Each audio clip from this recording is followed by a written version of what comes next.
and I'm going to introduce him in just a second. But I do think that most of us that have been doing this work have come to realize the impact of trauma on the clients that we see over the years. So I think his topic is a very timely one. And the Frontier series is sponsored by friends at Meadows, and Cheryl will come up and talk more about the Meadows after we take our break. So let me introduce Dr. Jon Caldwell, DO, PhD. He's a board-certified psychiatrist who specializes in the treatment of adults who have experienced relational trauma and addictive behaviors. He is chief of psychiatry at the Meadows Treatment Center in Wittenberg, Arizona. His theoretical perspectives are heavily influenced by his PhD training at the University of California, Davis, where he began researching how early childhood maltreatment and insecure attachment relationships affect cognitive, emotional, and social functioning. His clinical approach has become increasingly flavored by contemplative psychology and by the practice of mindfulness and self-compassion. Dr. Caldwell has published a number of articles on child maltreatment, attachment theory, emotional regulation, and mindfulness, and he is a noted international speaker and trainer on these and other topics. I think we're very fortunate and pleased to have him today, so let's give a big hand for Dr. Caldwell.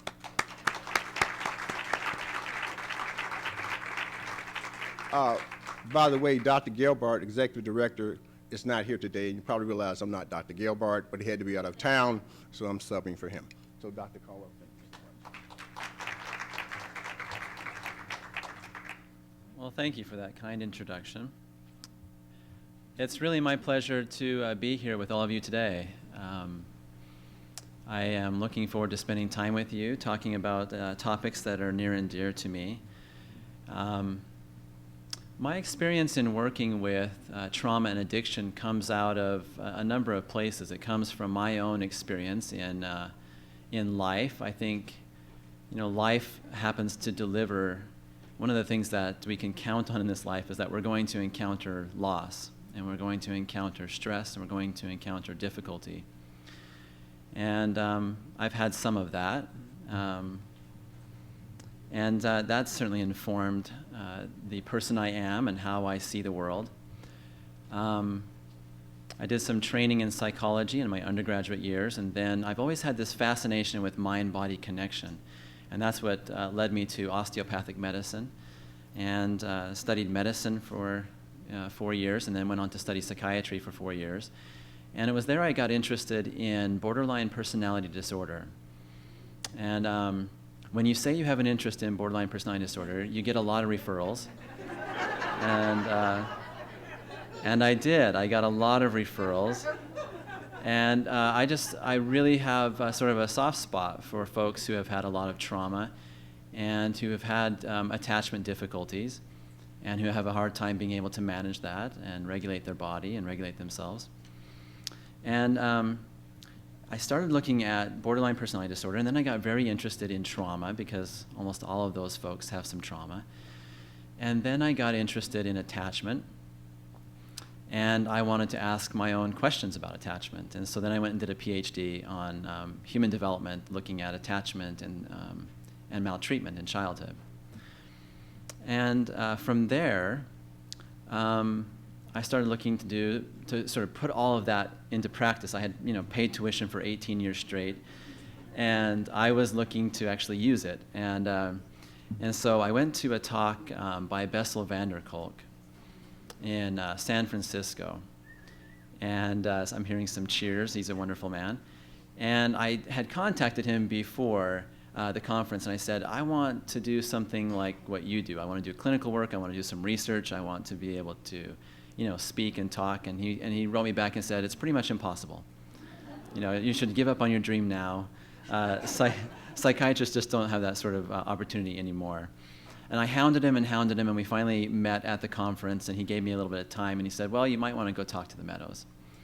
And that was what I did. And so I applied to the Meadows. I didn't apply anywhere else. I went straight from my graduate studies into the Meadows, and I've been there for 5 years. And it's been a wonderful opportunity because I get to put to use my background in working with people who have had trauma, attachment difficulties, and they have addiction problems.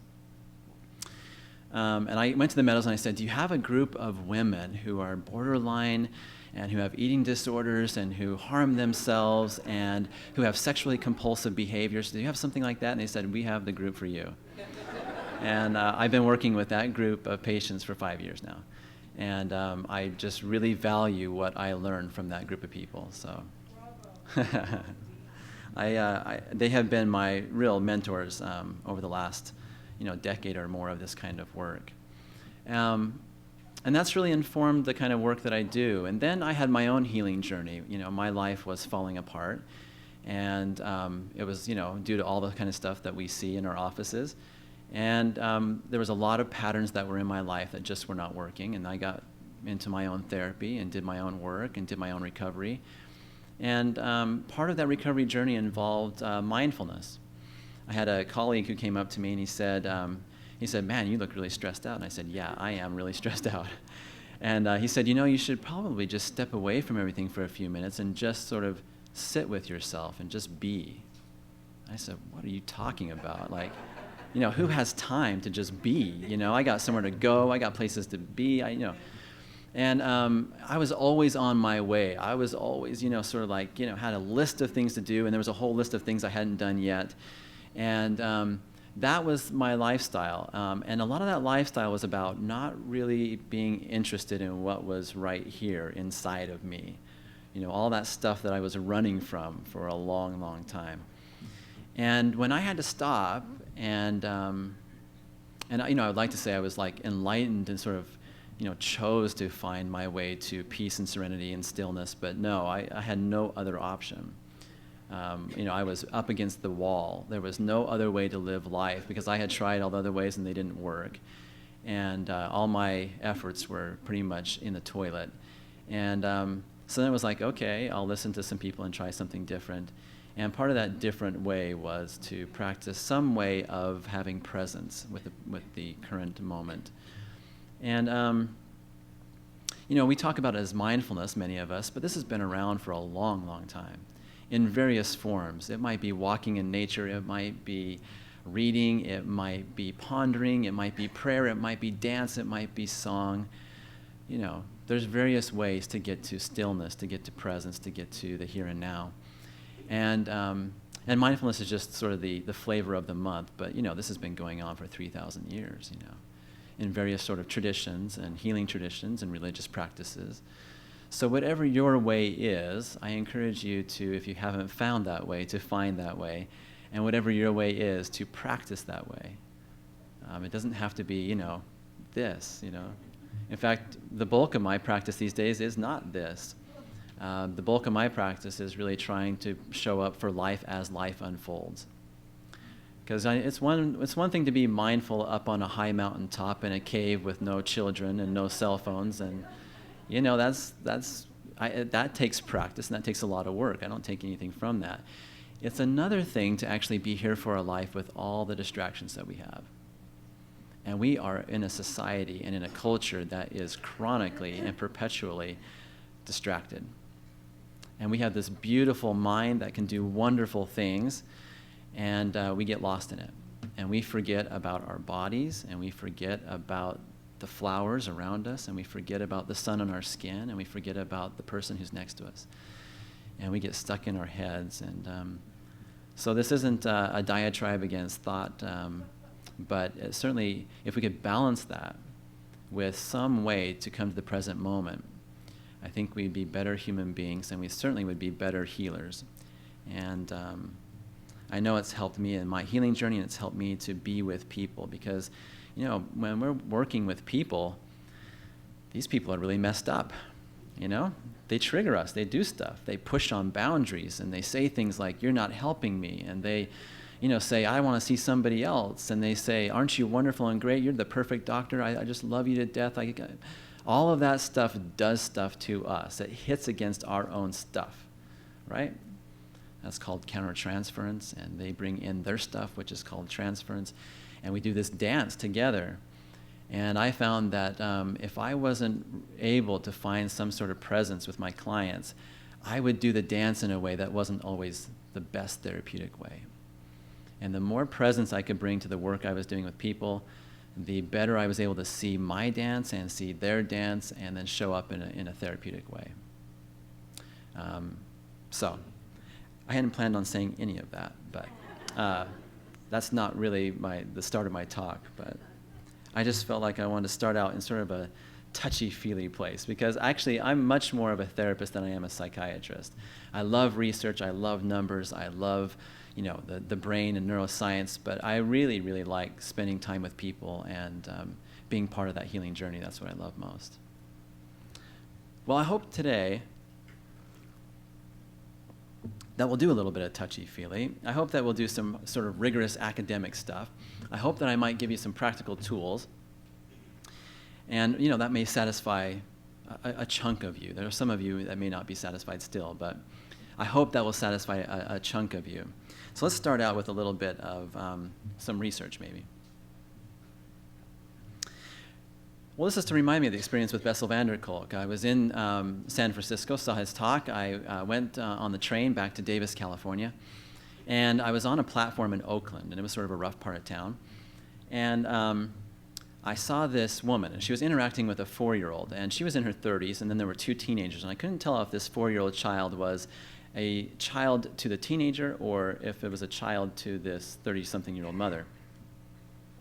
But at any rate, the 4-year-old was a typical 4-year-old. He was rambunctious, and he was loud, and he was playful, and he was running around the platform and jumping off the benches, and this was causing this 30-something-year-old woman to be upset. And initially, she was on her cell phone, and she was sort of like, reprimand him verbally from time to time when she was not looking at her cell phone. And then he continued to do his thing, and she became increasingly angry until she finally went over and grabbed him by the arm and really shook him and got angry at him, and he began to cry. And I had just finished 3 days of conference on trauma. And so I was very intrigued by what was going on and a little bit disturbed. And so I'm watching this scene, and just then the train came, and we got onto the train, and the teenage girl took that 4-year-old boy into her arms, and she just hugged him, and he started to settle down, and he stopped crying, and she pulled out her phone, and they played a game together, and by a couple minutes into the train journey, he was laughing, and he was regulated. And I looked around to find out where this 30-something-year-old woman was, and I finally found her several seats away, sitting by herself, and she was sucking her thumb. And any judgment I had about her as a parent or as a caregiver went out the window pretty quickly, as I realized that this was a woman who really struggled to regulate her own nervous system. She was still using a technique fairly primitive to regulate herself, right? And she was being asked to regulate other little human beings, which is tough to do when you can't regulate your own nervous system. And then I thought, maybe she's not a sort of, bad parent, but maybe she was really anxious about a 4-year-old running around on a train platform in a difficult part of town. And maybe she didn't know how to really deal with her own anxiety about that and how to regulate her own nervous system in order to be there for this other child. So I think that is oftentimes what I see in my clients. Most of my clients haven't had parents or caregivers who are malicious, terrible, awful, antisocial people. Most of my people that I work with who come in for trauma, for childhood trauma, have had parents and caregivers who were like me, They have their own stuff. They have a backstory. I grew up and I got to my 20s and I thought my parents had just sort of been delivered by aliens and had no backstory to them, that they didn't have a childhood and they didn't have parents. They just sort of were delivered and their whole job was to take care of me and love me, and they just did a crappy job at it, And but they had their whole stuff, right? They had their whole backstory. And most of the parents of the people that we work with have their backstory.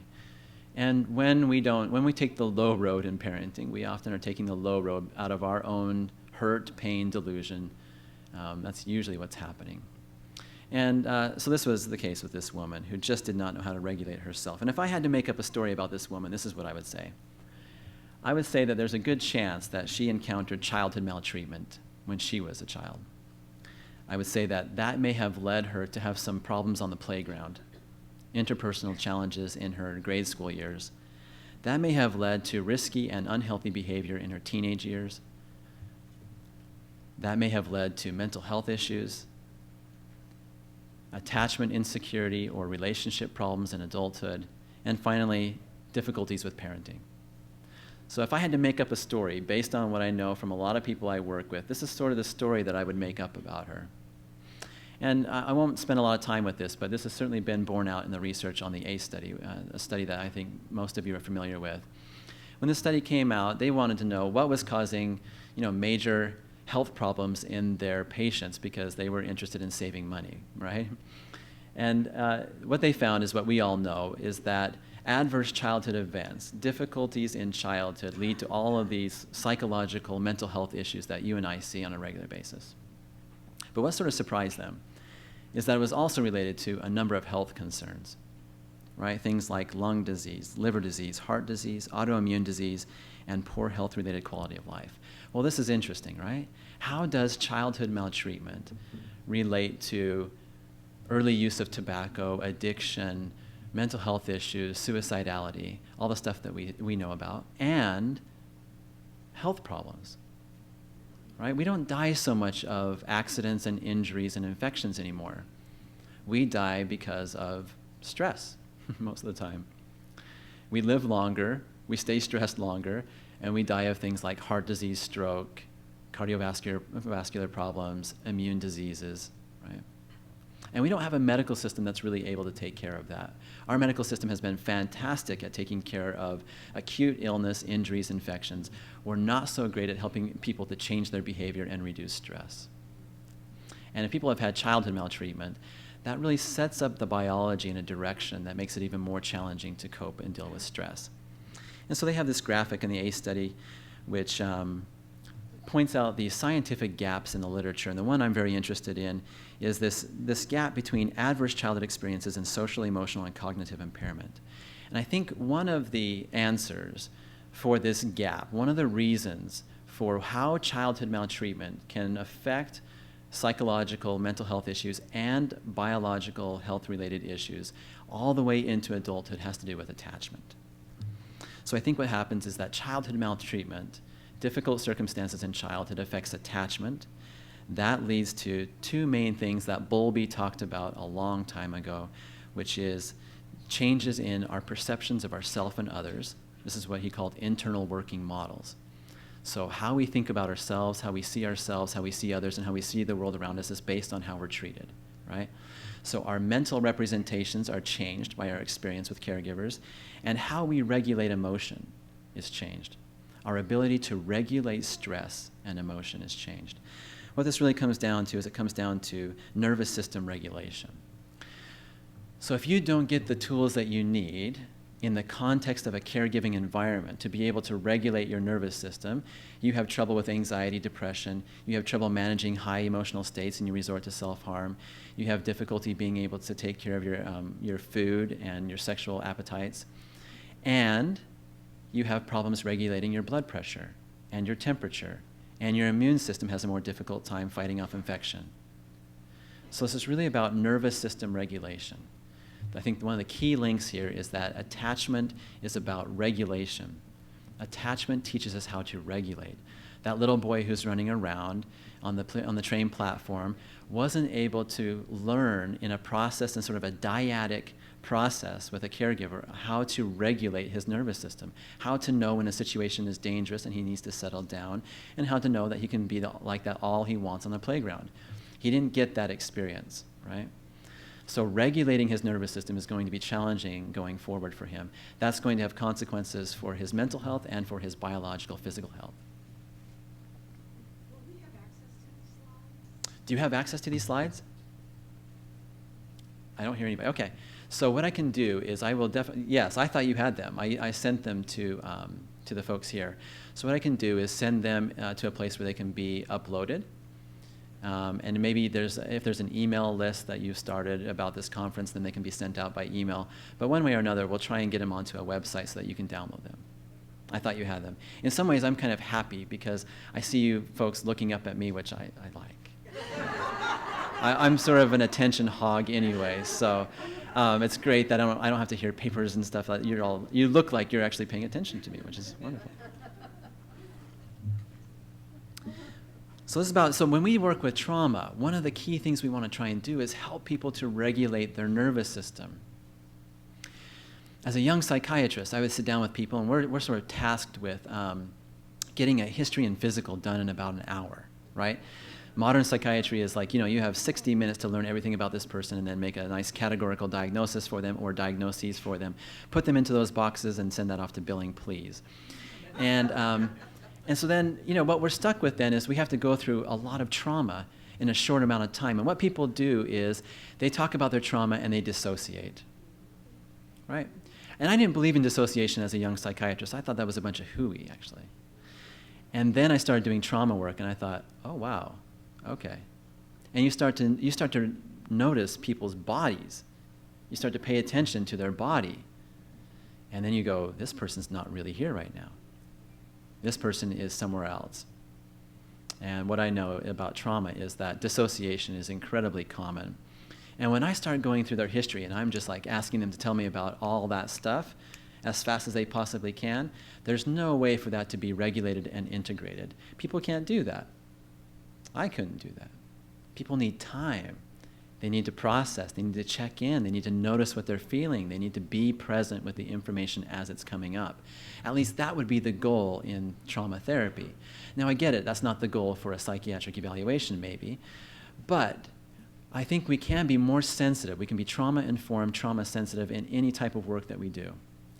So we can start to pay attention to people's bodies. And when we ask them, tell me about any types of trauma in your childhood, and they start to do something in their body, like their knee starts to bob up and down, or their eyes start to shift and they get a little bit anxious, or their heart rate goes up and they start to flush a little bit. We can notice that and recognize that they're having nervous system dysregulation. Their nervous system is dysregulated. And by just bulldozing through the content of the interview, we may miss out on a chance for them to be regulated. And the key is that they need to be present with their information and find a way to make sense of it in terms of their own nervous system, to be able to be present with it and not be overwhelmed by it, not avoid it, push it away, and not be overwhelmed and into some sort of reactivity with it, right? So we can do that even in small ways. So these days what I do when I'm doing a psychiatric evaluation, I may just stop it and say, I noticed that your knee started to bob up and down. I noticed when you talked about your father that you had this sort of flushing on your face. And that gets them back into the body. That's mindfulness, or whatever you want to call it, but that's presence. That's important. That gets people back into their body, into the here and now, outside of the storyline, which just triggers them into a dissociative episode, a reactive episode, an avoidant episode, whatever that is. Does that make sense? So we can do trauma work in a lot of different ways. How we hold presence in the room matters a lot for trauma work, right? So I think a lot about my environment in my office. I think about the pictures I have on the walls. I think about how my chairs feel underneath them. I think about the space that I hold with my client. I think about how I greet them. I think about my body language with my client, right? Because we are incredibly social creatures, right? So if you feel like, oh man, I do not want to see this client again. Hi, welcome, so good to, no.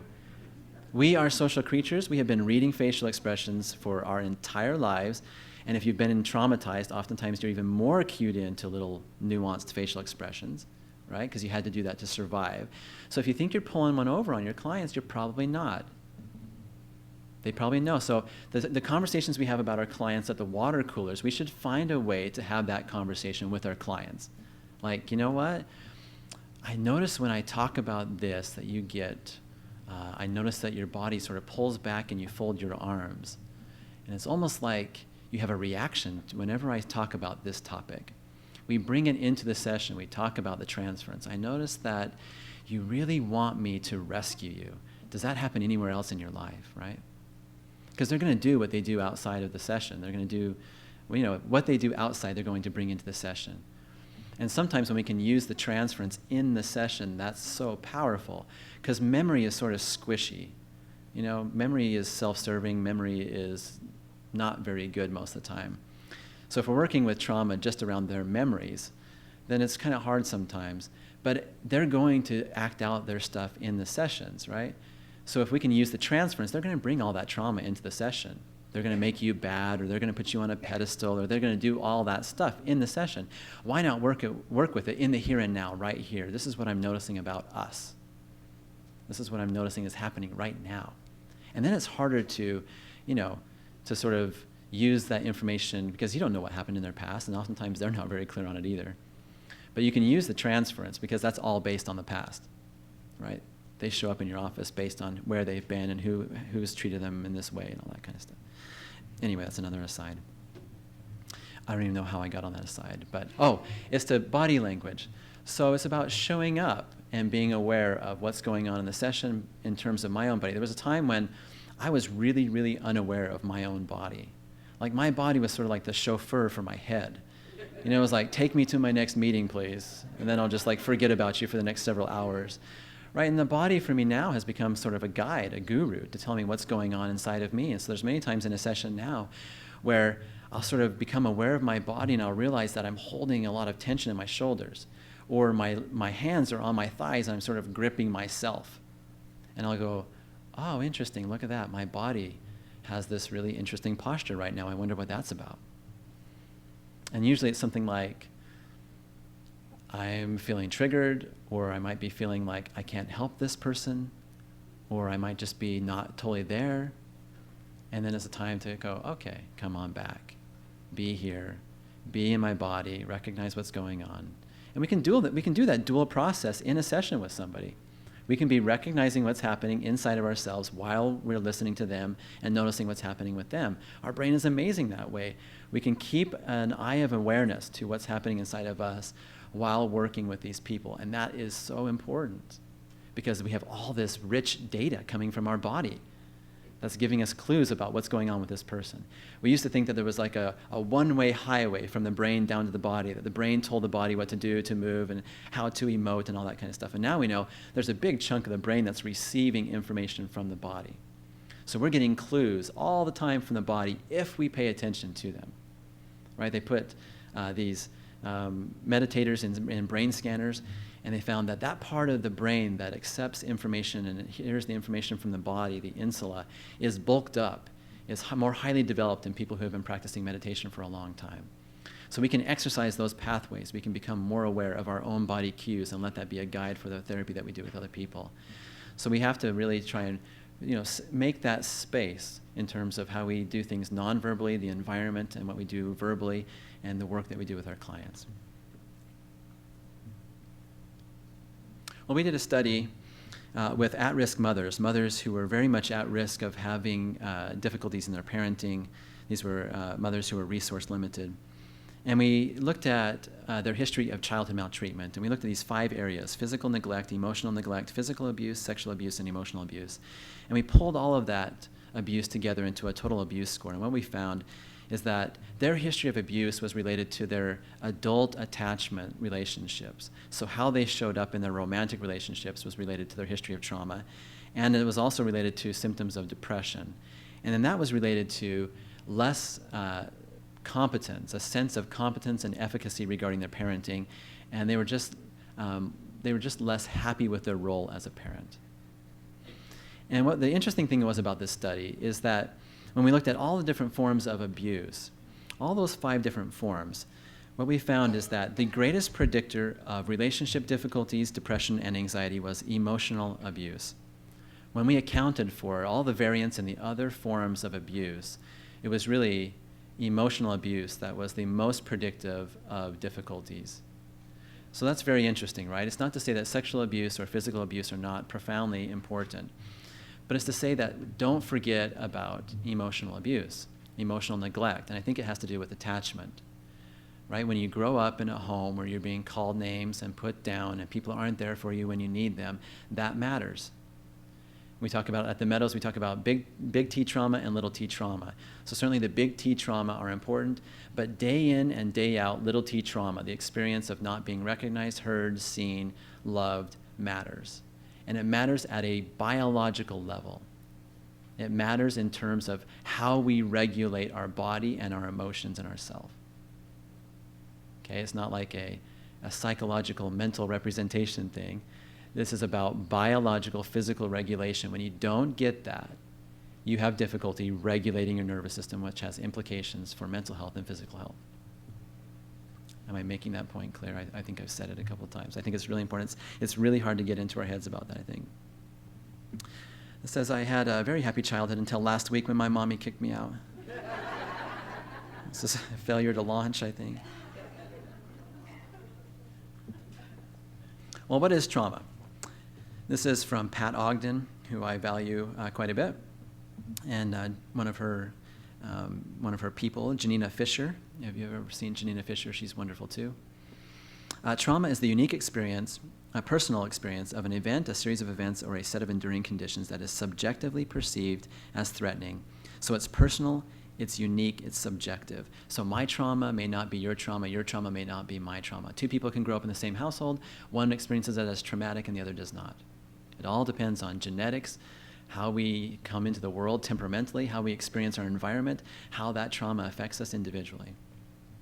And it has the effect of overwhelming the individual's ability to integrate and regulate his or her experience at the levels of sensory motor, the body, cognition, and emotion. So these two key terms, integration and regulation, I think a bulk of our trauma therapy is about integration and regulation. If our clients aren't able to regulate, and if they're not able to integrate their experience in some way, then they're going to be in trouble.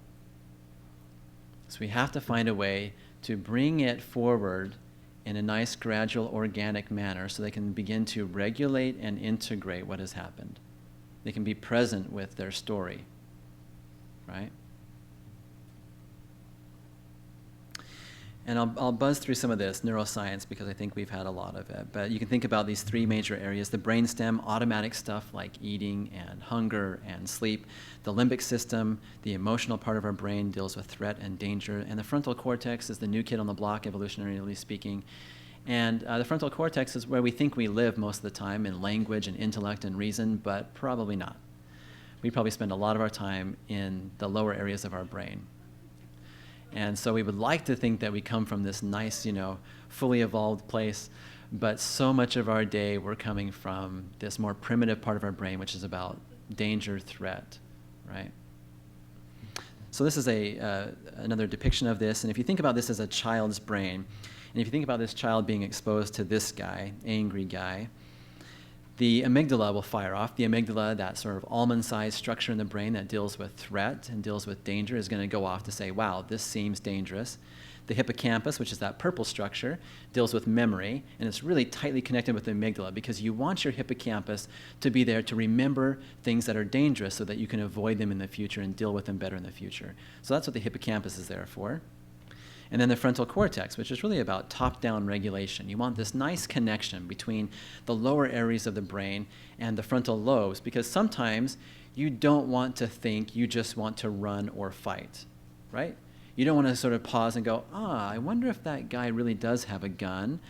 He seems like a nice guy, right? You don't want reason and intellect language at some points. You want your body to go into fight or flight. So sometimes the frontal lobes need to be suppressed, and you need the activity of the emotional part of the brain to take over and make sure that you're safe.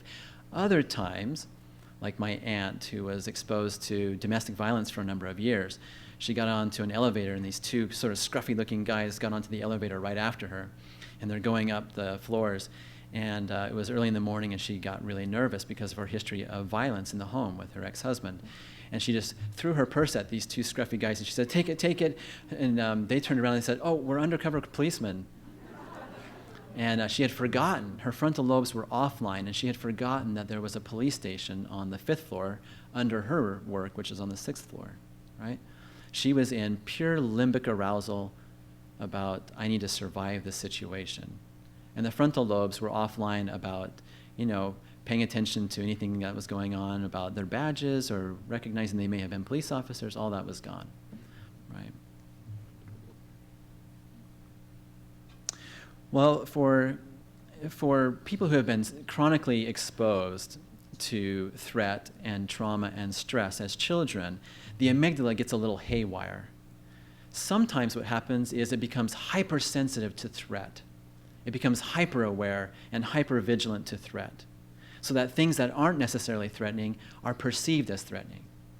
Sometimes the opposite happens. Sometimes, and this is really key, I think, I don't think we've talked enough about this in the field, but my work with sexually compulsive females has really shown me this. Sometimes when you're exposed to threat from a caretaker, the experience of love and connection and threat and violence become paired together, so that a person sees something that's threatening, but it feels loving and caring to them. Right? Because their experience in their caregiving environment was love and connection comes with threat and violence. Right? I have a woman I'm treating right now. Actually, it came from Center for Healthy Sex, from Douglas, who's here in the audience.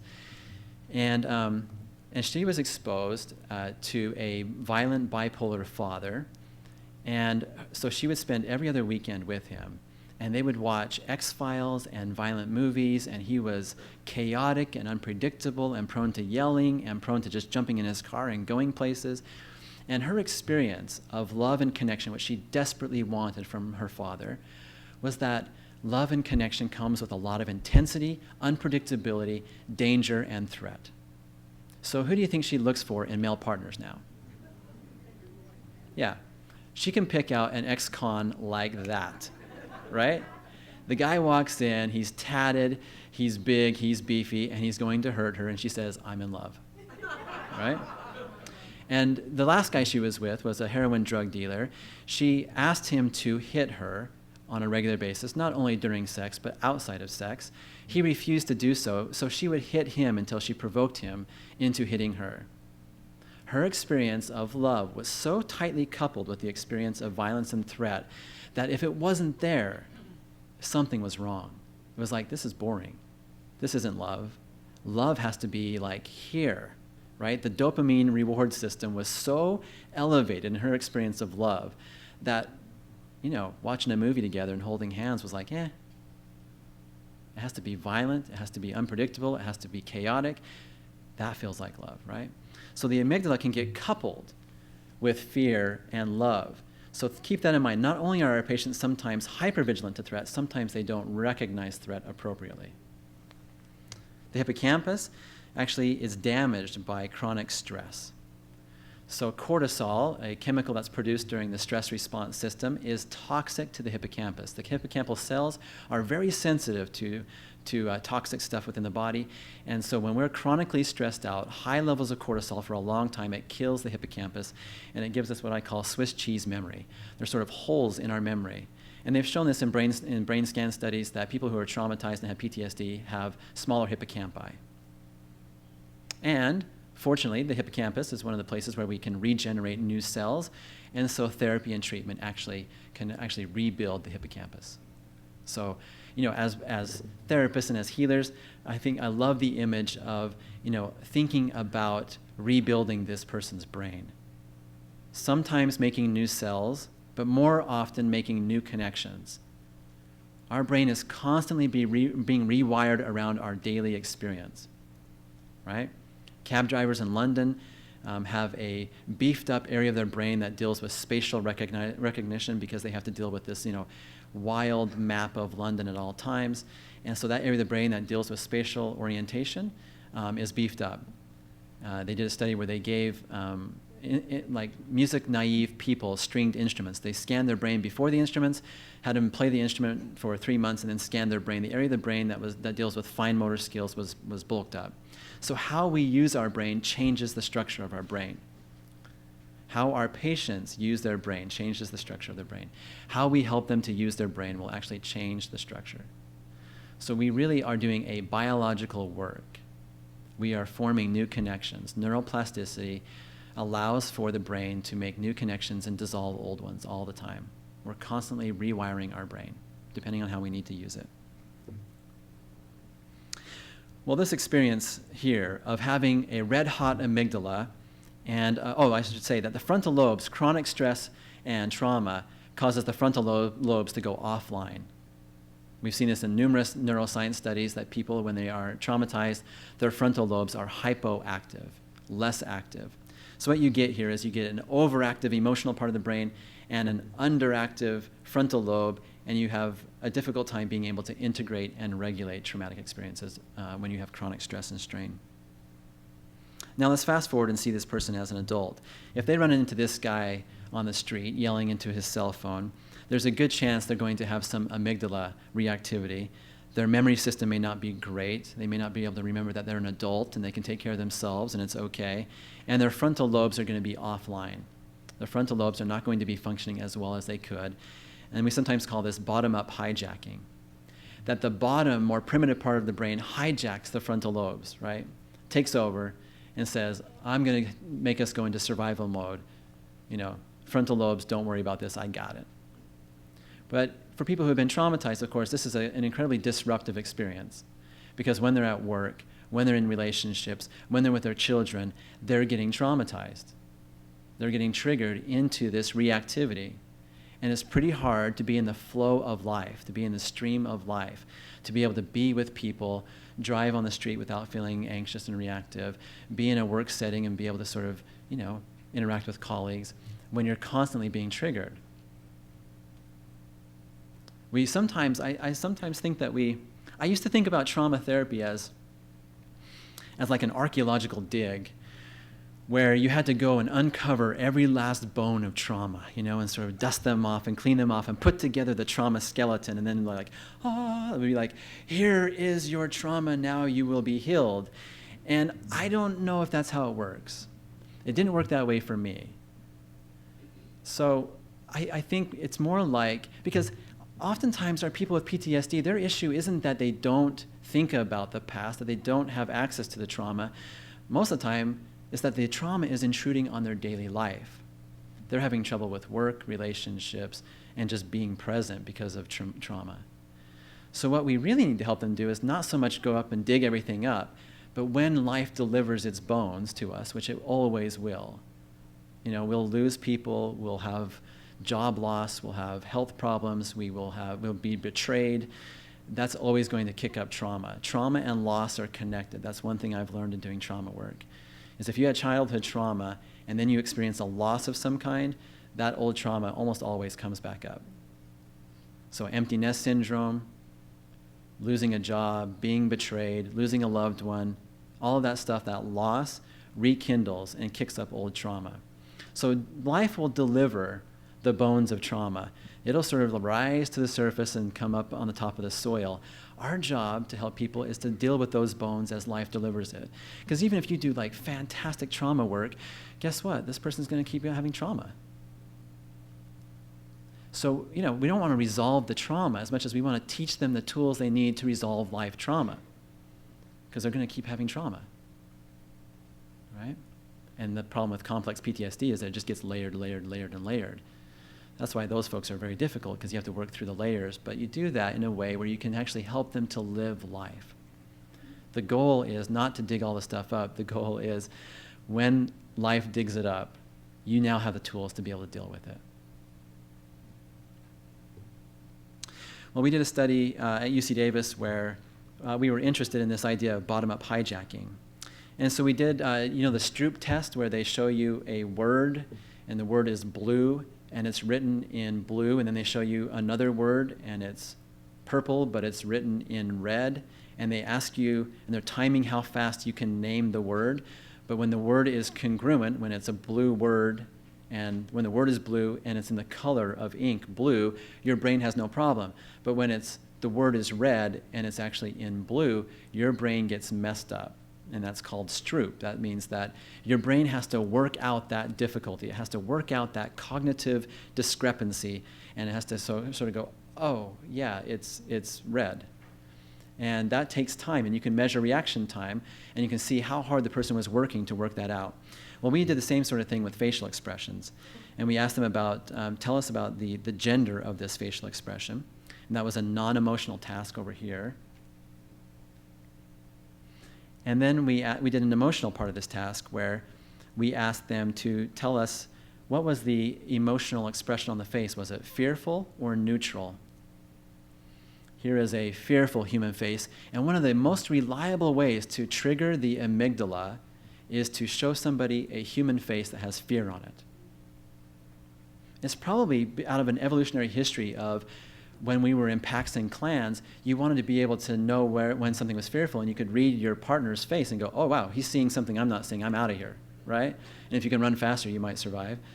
So there's probably something adaptive about being able to read fear on people's faces, and it triggers the amygdala reliably, probably better than spiders and snakes. If you show somebody a fearful face. By the way, this is also, there's some research to show that a mother who is in fear a lot and has the expression of fear on her face, that's not great for baby. Because baby's walking around like, what? What's up? You know, like, what's coming down the road? Like, you're fearful. What do I need to be careful about? Right? There's a comedian who talks about his relationship with his pit bull, and his pit bull was getting really super angry and attacked the dog. And the dog trainer came in and said, oh, yeah, you're the problem. You're really angry all the time, and your pit bull's like, what do we need to do, right? It's like always on edge. Where's the danger? Okay? So fearful faces are triggering for humans. So we did this study. What we found is that people, who, we have women who had a history of childhood abuse in blue, and women with low levels of child abuse. When you ask them to just look at the gender of the face, the reaction times were the very same. No problem. They had no problem doing that. Abused as children or not, they were able to identify the gender. However, when you ask them about the facial expression, when there was this fearful face present, the women with a history of abuse got tripped up, and they weren't able to respond quickly to that task of working out the conflict. The conflict was too much for them because they had been emotionally triggered by just seeing this fearful face. We did 800 faces, and we had data on 800 trials. So we had a lot of data, and we showed them a lot of these faces. So we were able to identify exactly what was going on each trial, and we knew that when there was that fearful face present, that next trial that they had, they weren't able to work out the cognitive problem because they had been triggered by the fearful face. That didn't happen with the women who had not been abused. They had no problem. They responded like, oh, neutral, fearful, neutral, fearful. For women who had been abused, it was like fearful. They took more reaction time to respond. So that's that bottom-up hijacking. So it's called stress. It'll help with natural selection. So we've needed this nervous system to survive. It's what helped us to get to this point in our history. It's not like it's bad, but in situations when people have experienced chronic stress and trauma, it gets a little haywire, and it needs some help. One of the systems in our body and brain that helps with this is the attachment system. The attachment system is really another biological system alongside the fear response system that's there to sort of balance out the fear response system. It's there to kind of help us to know when to feel safe, when we should be afraid, when to move in, when to move back, right? We learn that through our experiences with caregivers. We learn how to negotiate those situations. And you notice that a lot of these are body to body. Touch is involved, right? So the body is involved in attachment. It's key. We are social creatures, and we long to belong. We long to be touched. This is who we are.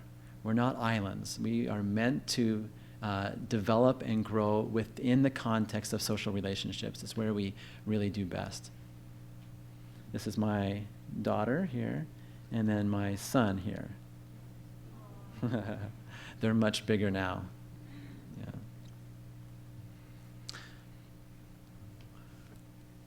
I'll stop at 10:15, and we'll take a little 5-minute break, and then we'll pick up again. Well, attachment theory, as I'm sure you're all aware of, with John Bowlby, probably comes out of our evolutionary history. We probably learned to attach because it was adaptive to attach. We learned to attach because we survived longer when we attached. We have all these attachment behaviors. We coo, and we cry, and we hold on. If you put your finger into a baby's hand, they just naturally grasp onto it. And we sort of cling, and we root, and we suck. We do all these things naturally because they helped us to survive. These are attachment behaviors. Those little critters that did that survived longer and passed on their genes, right? And there's a caregiving system as well. There's something inside of us that sort of is drawn to these little children, and we want to take care of them, and we want to be there for them. And a mother hears a cry, and she instantly, her ears perk up, and she thinks, is that my child? Is that my child? Right? So we have these sort of systems that work together. And it's really about the fit. Attachment's about the right fit, right? It's about the fit between a parent and a child and the environment. So some parenting strategies are more helpful in certain environments than other environments. If you're in an inner city environment, being a little bit more directive and forceful with your kids turns out to be better for your children. If you're not in that sort of inner city dangerous environment, it may not be as adaptive. So it's really about the fit with the environment, that parent and that child. And attachment is it's between that caregiver and that child. You can have a secure attachment with one parent and an insecure attachment with the other parent in the same home. So it's about that relationship. It's that very sort of nuanced, dynamic relationship that happens with that person. So knowing this literature, in my marriage, we had a deal to try and increase fit with our children. And the deal was that if the child was emotionally dysregulated, if they were having a difficult time because of something that you passed on to them genetically, then you were on the hook to take care of the child, right?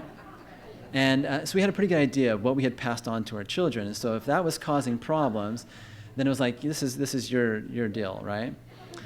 And so I tend to be a very, what I call conscientious person. Some people term it as anal retentive or rigid. I like to think about it as conscientious. And I passed on that trait to my daughter.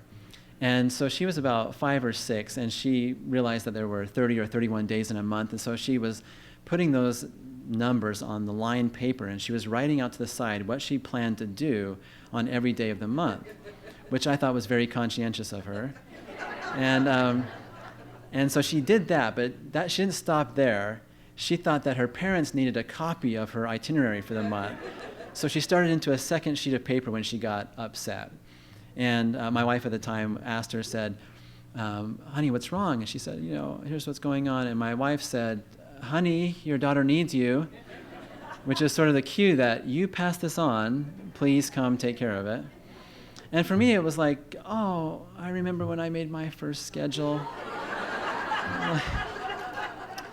Oh, we can do this together. Okay, all right.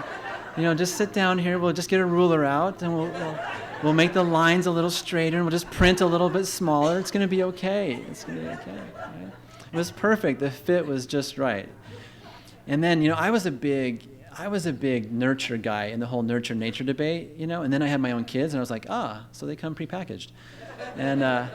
And so then my son came along, right, and he is not conscientious. He's like sort of on that ADHD spectrum. His favorite sport is parkour, which is, they tries to jump off things and not break bones, and he's just wild and intense, and he's really fun because you always have to be present when you're with him, which I just love, because, you can't really be thinking about work. He's like going to demand every ounce of attention, and so I love him. So we were getting ready to go somewhere, and I said, go get your nice clothes on, and he came out, and he had misbuttoned his shirt, like by 3 buttons or something, like this one was all the way down here, almost showing his nipple, and this one was up around his ear. And I said, son, I think you might have missed a few buttons. And he goes, Dad, not everything has to be perfect, I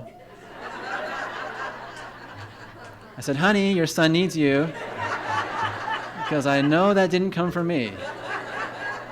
And she was great. She was like, oh, well, that's an interesting way to wear your shirt. Let's go. And I was like, no, it's your turn to parent. And she's like, he'll figure it out. I'm like, no, he won't figure this out. No, it's going to be like this all day. So it's really about the fit. It turns out that really stressed out parents have a hard time forming secure attachments because it takes time and resources and cognitive presence to be able to negotiate that. So if you are, in fact, they did an interesting study with non-human primates. And they study attachment with primates because you can stress out monkeys and get away with it. You can't do that with humans. And they used to do all these terrible things to stress out mom monkeys, right? And what they found, though, is that the best way to stress out a mom monkey is to give her 3 meals a day and then just start cutting out meals. Just miss lunch. And mom gets really stressed out, and guess what? Her parenting goes downhill. So you start thinking about our folks who, if you work in county mental health systems, which I did for 5 years in Northern California, if you work with the indigent and the poor, if you work with resource-limited people, when you're trying to survive, when you're trying to know where your next meal is coming from, it's pretty darn hard to, create an enriched environment for your little 2-year-old. This is tough stuff. So the environment matters. And, I don't know why, after having the ACE study and all the research that we've done, I consider childhood maltreatment to be a public health concern. And why we haven't done more, why we haven't regulated like we have with seatbelts, which is a public health concern. We've saved thousands and probably millions of lives with just that regulation. Why we haven't regulated more around childhood maltreatment when we know that it's a leading cause of major mental health concerns, addiction, physical health concerns. Why we haven't done that, I don't know. Why don't we consider this to be a public health concern and get programming around this for prevention to get people help early on? We know that matters. We do think that there's probably a sensitive period in development when attachment and that sort of enriched environment really, really matters. It's not to say that you can't get it later on and that you're screwed if you didn't get it, but it's to say that there's probably a period when it really matters. And I think about it as language development.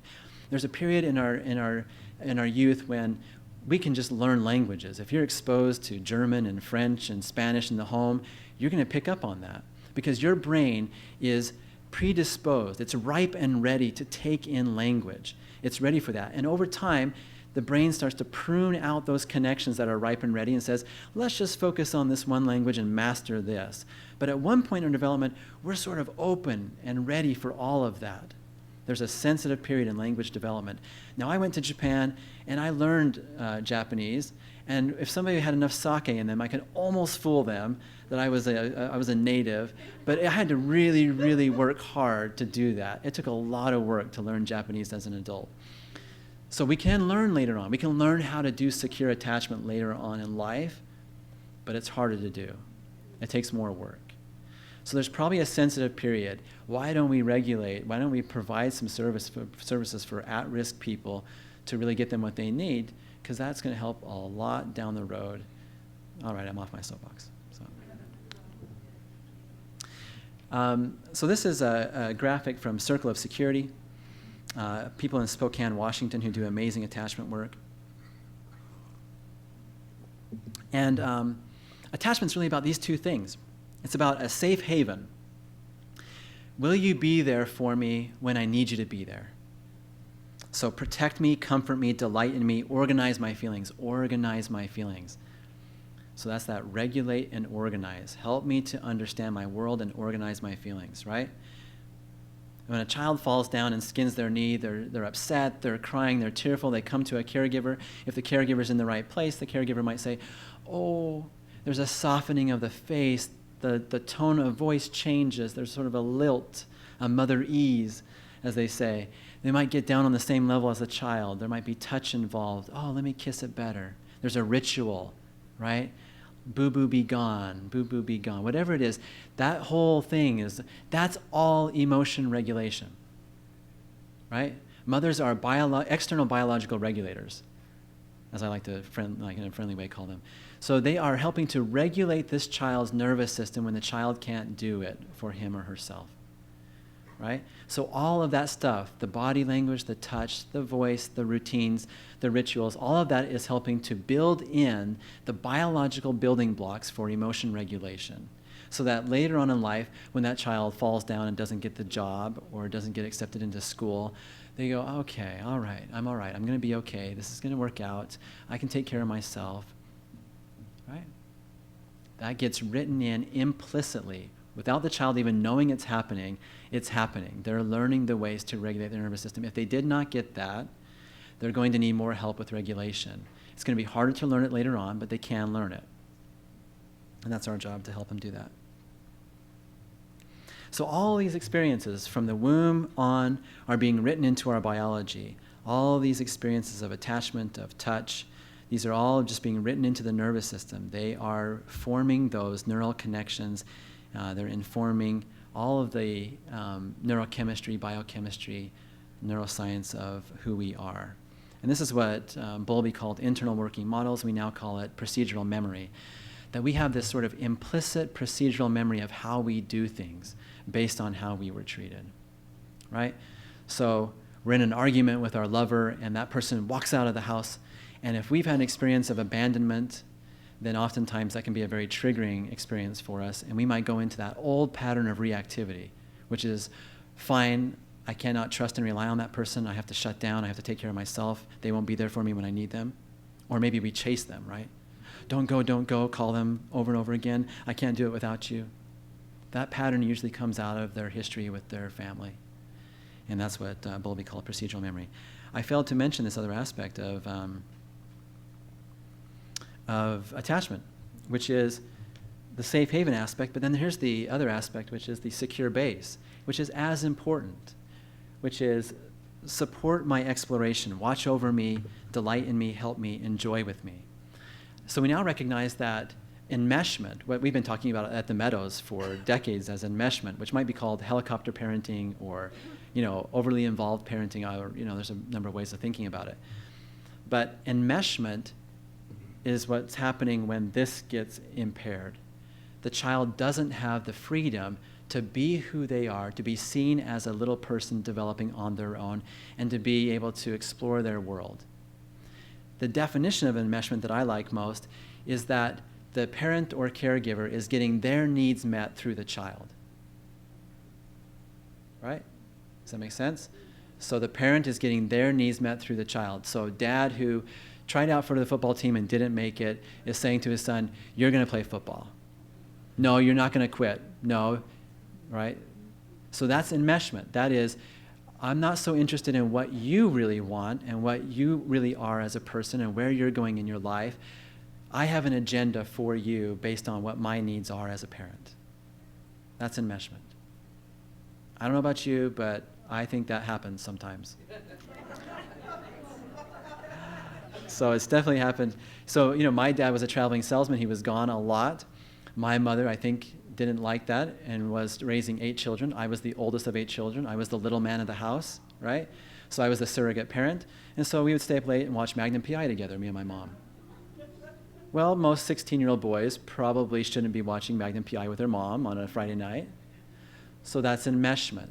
That is her needs for attachment and relationship being met through the child, right?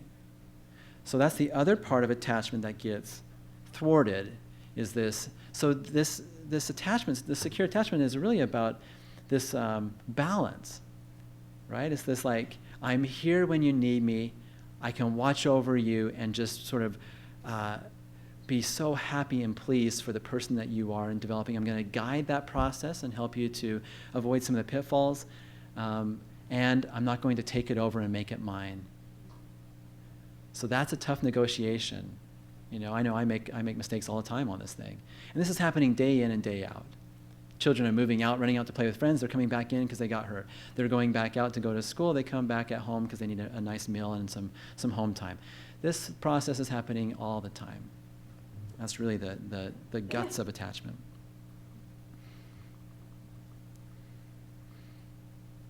And we have some idea about where attachment is housed actually in the brain. And what's really interesting is that it's also housed in the areas where the reward circuits of the brain are found, and also where the emotion regulation circuits are found in the brain, which is really fascinating. And so evolution, probably thinking like, hey, we want to make people procreate, let's make it rewarding to procreate. Let's make relationships and attachment rewarding. Housed a lot of this attachment stuff in the reward circuits of the brain, which I think is really interesting. And when we study mice, we see the very same thing, that you look at the reward circuits in the brain, and it's related to how much a mommy rat licks and grooms her little pups, which is like the quintessential good parenting for rats, is if you lick and groom them. And about retrieving their pups, building nests, and having adult relationships. All of that is related to the reward pathways in the brain. And here's what's really interesting, and this is the link to addiction for me, is that if you make a lesion in that mother rat's dopamine reward circuits, if you sort of cut those reward circuits, she stops paying attention to her rat pups. She stops building a nest. She sort of abandons them. She lets go of her parenting responsibilities. Those little rat pups that were neglected by this mother then go on to use cocaine at higher rates than other rats. So that's really interesting, right? So the attachments related to reward, the mother who has problems in her reward circuits and isn't able to be there consistently and in a sort of boundaried way, ends up having children who are then more prone to using addictive behaviors to stimulate those reward pathways. I just sort of wonder if those reward pathways were really meant for like emotional and social connection with other people. And what happens when we don't get that is that we end up self-medicating those reward pathways with other types of behaviors.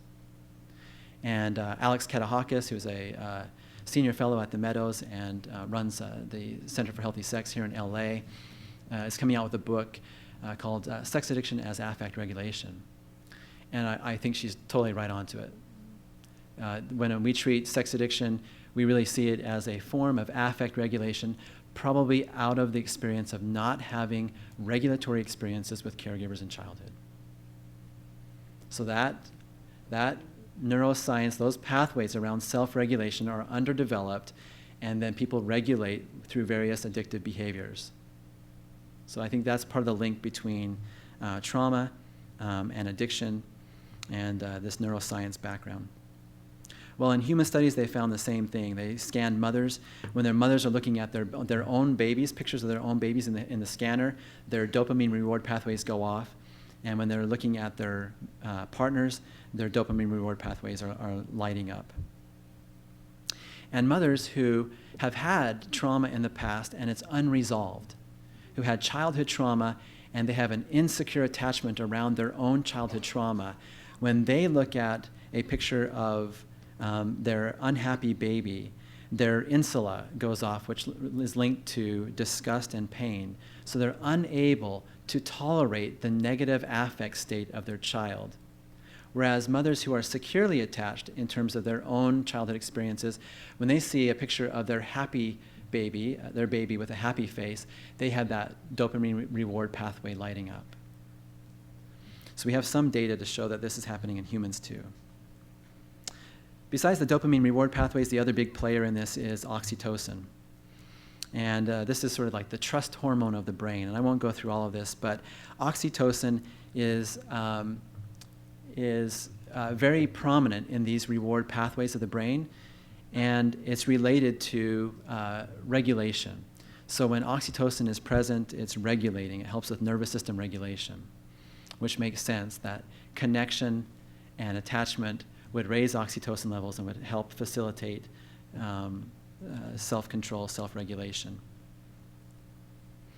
And oxytocin, like many things we've discovered, is under the control of epigenetics. And if you haven't heard much about this, this is a fascinating field. It's one of the most exciting things I think that has come around for some time. This is the idea that yes, we received a template of DNA from mom and dad, but there's a lot of things that are happening genetically based on how those genes are being modified by our environment. So genes are constantly being turned on and off based on what's happening in our environment. And one of the hottest areas of epigenetic research is in caregiving, in parenting. And we know that parenting turns on and off genes, right? And so this sort of creepy disembodied hand over here is to remind me about a study in Canada with Michael Meany, and they found that the little rat babies that were touched by the human research assistants went on to be more well-adjusted adult rats.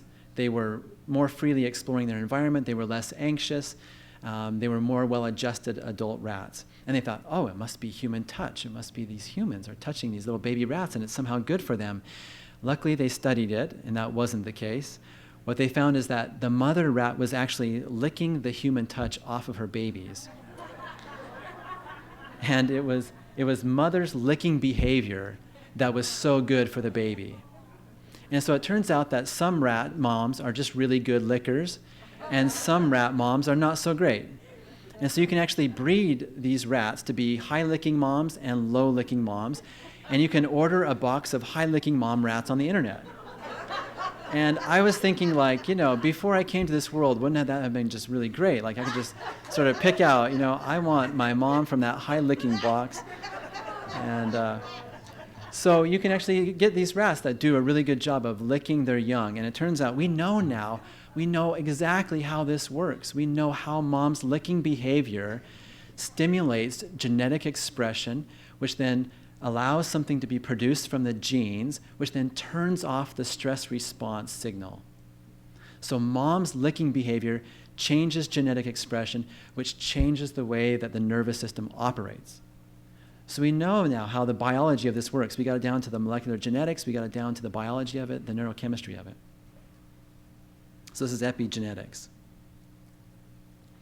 I think I'll skip over these studies of oxytocin and attachment. And just, this is an ad I found on the internet. It says, unleash the power of liquid trust. Instantly build relationships that were never possible before. When you spray liquid trust on yourself, you become instantly irresistible. We 100% guarantee that liquid trust oxytocin hormone spray will enrich your social life or your money back. The world's first and only product to attract women by getting them to trust you. So next time you're at the bar, not only do you have to watch your drink, but if somebody tries to spray some perfume on you or something, say no. It might be oxytocin. So I'll summarize here and then we'll have a break. So what I'm trying to say here is that childhood maltreatment is related to these outcomes later on in life of physical, emotional, and social health problems. I think that's related to nervous system dysregulation, and I think that has a lot to do with attachment. And I think that dopamine and oxytocin are players in this as well. Let's take a 5-minute break, and I think Dr. Watson will be making an announcement, and then I'll be back. We doing okay? Yes. All right. You've been a wonderful audience. You're just so attentive and interested, and so thank you very much. It's fun to speak with people who are like-minded and get the stuff I'm talking about, and thank you very much. Well, let's move on a little bit and talk about attachment style.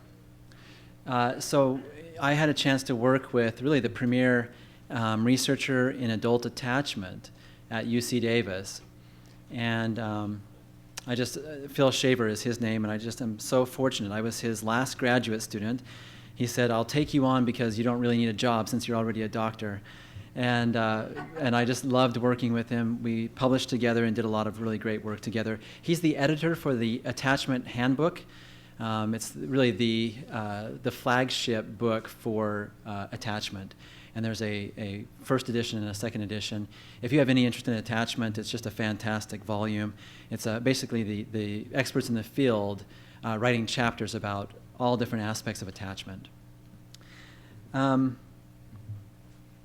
So, one of the interesting things, we talked about the stress response nervous system, the stress response system, that sort of fight or flight involving the amygdala. And then we talked about attachment and how these two systems are in balance and they help each other to know when to move in and when to move away. And what's, I think, really interesting in working with the clients that we work with is that some people have experienced a real conflict in these systems, meaning that the source of protection and safety is also the source of danger and threat. And when you run into that sort of a conflict, that's really challenging. Because as a little child, attachment isn't a luxury. We need this person to survive. Some critters, we have little lizards out in the desert of Phoenix, Arizona. And those little critters, they come out of the ground and, they pop out. And if their mom's around, they might just run from mom because she might eat them. They don't have an attachment system in place. We are very, very different. Those little critters have a blueprint for how to get food, procreate, avoid danger, and it's pretty much written into their genetic makeup, and they are pretty instinctual, reactive little creatures. We, on the other hand, take this long period of development, which allows for us to have this just wonderful brain development organization. But it means that the system is very open. It's a plastic, open, malleable system. And so for better or for worse, we're picking up on what's happening in the environment while we're getting ready to be self-sufficient. And so that means that sometimes we are exposed to dangerous, threatening situations but have no choice because our source of survival and protection is the source of danger and threat. That creates some conflict because we have a signal that's saying move towards for safety to a caregiver and another signal that's saying, whoa, this feels dangerous. And we have to work that out. And one of the ways we work it out is by developing some patterns of thinking and behavior and emotion that sort of coalesce into an attachment style. And in the attachment literature, they've called these two dimensions of attachment anxiety or preoccupation. It's not like a generalized anxiety. This is anxious and preoccupied with the attachment relationship, worried about it, pining for it, right? Worried that it's going to go away. And then attachment avoidance is the other dimension, which is, I'm going to be a little bit aloof. I'm not sure if I can trust you, right? These are two basic dimensions that people operate in. And you can think about these dimensions being like this in these sort of crosshairs of two-dimensional space. And so if you're high in attachment avoidance and high in attachment anxiety, then you might be considered to be what they call sometimes fearful or disorganized, fearful avoidance or disorganized. If you're high in attachment anxiety, low in avoidance, that would be that sort of anxious, preoccupied style. High in avoidance, low in anxiety would be that avoidant attachment style. And if you're low in both, then you might be considered secure. Now, this is speaking of adults. When you talk about children, oftentimes we're talking about the attachment relationship itself. It's really about the relationship. When we talk about adults, we have some idea that those patterns and that history has somehow come together in an attachment style. And so you can ask people questions and get a sort of a hint of their attachment style. And I'll talk about this attachment style because I think it helps to inform treatment. I've researched about, 400, 500 people at the Meadows. And the most common attachment style at the Meadows is fearful, disorganized.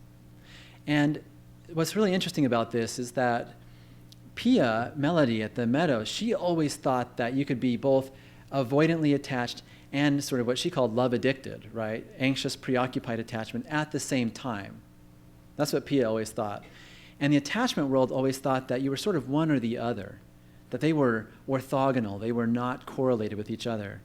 Well, I think those studies came out of mostly college students. And Pia's work came out of mostly traumatized people. And I think Pia's right when it comes to traumatized people, that you very much can have both elements happening at the same time. And I think it's because that experience of, not sure whether to move in or to move away. There's a sort of fear and avoidance, but also a need and a hunger for the relationship that they didn't have. And that's that sort of fearful avoidant. So that's the most common style at the Meadows. Let's talk about attachment-related anxiety, get you an idea, a flavor of what this looks like. Attachment anxiety is often linked to inconsistently available attachment figures, right? A parent who was there sometimes but wasn't there at other times.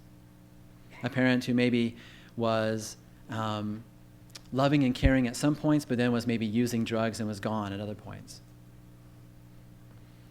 And the individual adapts to this by, and again, not learning from an explicit sense, but implicitly learns how to deal with this by hyperactivating the attachment system, by amplifying their attachment signals and their attachment needs, right? So they really make their needs known. There's a lot of emotion. There's a lot of clinging and holding on to. Don't leave me, don't go. I need you, I'm vulnerable. I won't be able to do it on my own. Lots of those sort of like making their needs known, right? Amplifying the signals. Trying to keep that aloof attachment figure close by. A little bit like a slot machine, they get that attachment payout just often enough where they keep putting the coin in, right? It's just that once in a while they get the parent to show up, and then it's like, okay, all right, and then they just keep on going after it, until it creates that sort of love addiction pattern, right? There's this intense desire for closeness, but there's also this fear of it leading to loss. And so there's this ambivalence about attachment. There's this deep feeling of inadequacy at the root of attachment anxiety, like I'm not quite enough on my own, I need somebody else to complete me. Oftentimes there's a lot of self-blame. If I were better or enough, my attachment figure would stay. Right? As children, we don't say, like I said, I didn't think my parents had a backstory. We don't say, wow, my dad's having a rough day. Boy, I wish he'd get his shit together. We say, if I were just better, if I were just smarter, then my parent would be able to be here consistently. They're here sometimes. It must be because I'm doing something wrong. It must be some sort of flaw within me. That's what children do, right? And it sets up this really sort of this wound, early wounding around not enough, not okay. And many people can go throughout their life feeling not okay. Just this subtle, low hum of I'm not okay as I am. And I'm giving you a teaser for, I think, one of the powerful aspects of mindfulness and self-compassion in working with attachment disturbances, is that they begin to stay and begin to touch into a deeper sense of who they are that is already complete and whole and doesn't need somebody else to fill the wound. Did you get that? Okay. So in some ways, mindfulness and self-compassion become a vehicle for that reparenting inner child work. Because the person is able to be there with themselves and to be there for the wounding in the way that their caregivers were not able to be there. Does that make sense? Okay. I love working with mindfulness and self-compassion because I have people who come up to me and say, oh my God, I've heard about reparenting. I never knew how to do it. I didn't know how to be there for my wounded self. I didn't know how to be the wiser, stronger part of me that could be there to hold the wounded part of me with care and love. And I think mindfulness is sort of like the clear seeing that we maybe never got as children. Maybe if we were enmeshed and a parent wanted us to be a certain way and didn't really see who we are, we finally get to use mindfulness to show up and see our true self, to show up for that person inside just as they are, whole and complete, without needing to be something for somebody else. And the self-compassion allows us to have the love and care to be there for our humanity, for our woundedness, for the ways in which we are always going to fall short. So that's how I see mindfulness and self-compassion being able to help people to be sort of in a reparenting inner child kind of work. Does that make sense? So I'll talk to you more about that, hopefully if we have time, but that's the kind of work I end up doing with folks around this. So oftentimes we blame ourselves and we come out of childhood with this sort of deep wound and a lot of shame about who we are, that something's wrong with us. And I just love that work of helping people, guiding them towards rediscovering the truth of who they are, their true nature, what in Buddhism they would call Buddha nature. Oftentimes the mantra for the person with attachment-related anxiety, for this love addiction kind of pattern, is, when I'm in need, I'm afraid that my attachment figure won't be there for me or will abandon me. It says you must learn to let go. So this is sort of like the attachment, the love addict or the anxious attachment person is sort of holding on to the relationship for as long as possible. Don't leave. I can't do it without you. I will stretch myself out of shape just to hold on to this relationship, right? That's the sort of the characteristic is like, I'll change. I'll do whatever I need to do to make this work, even if it crosses over my boundaries, even if I'm doing something I don't feel comfortable with. This relationship is more important than that, right? Do you get a flavor for the attachment-related anxiety, love addiction pattern? Okay. Let's talk about attachment-related avoidance. The room always gets so quiet during this part of the talk, and I think it's because we're all thinking about our attachment style. We're like, that last boyfriend or that. Often attachment-related avoidance involves an attachment figure who is either very enmeshing, dismissing, rejecting, or abusive. The individual cannot simply choose to not attach. This is the key. We don't get a choice in this. It's survival. We have to attach, so we have to find a way to make it work. As children, we do the best that we can. These attachment strategies are adaptive.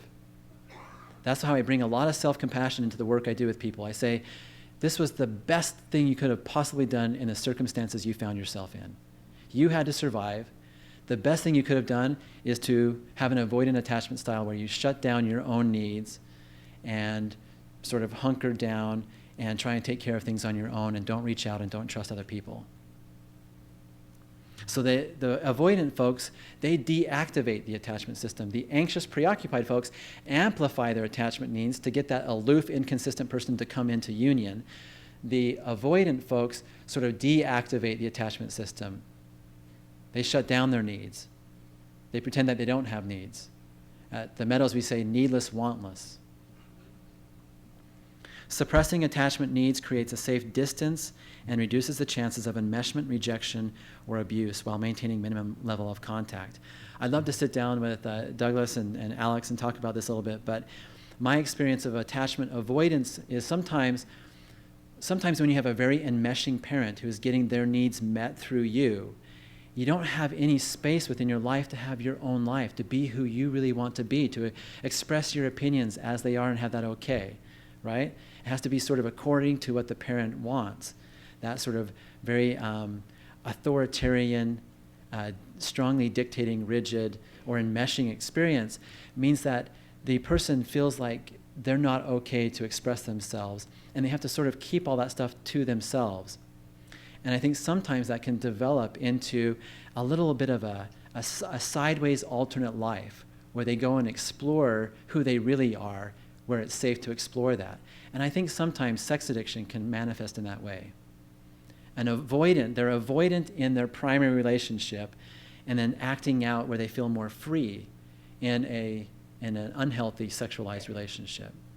And we see this oftentimes in sex addiction, that they're sort of avoidant with their spouse, but maybe love addicted and anxious and preoccupied about the relationships with an affair partner. And I think sometimes it's really fearful to be truly intimate. Sexuality is different than true intimacy, right? And in fact, Helen Fisher, the anthropologist, has identified 3 different love systems in the brain. There's lust, which is just about, find somebody, procreate. There is infatuation, limerence, right, where all of that sort of sexual and relationship energy gets funneled onto one person. It's like, oh, you are the answer, right? And I had a chance to hang out with Jon Bradshaw, thank you, Jon Bradshaw in Florida, and before he passed away. And he wrote a book called Post-Romantic Stress Disorder. And he came up with that title years ago, and he thought about the title, and he's like, I'm trademarking this title now. I don't know what this book is going to be about, but nobody else is going to get this title.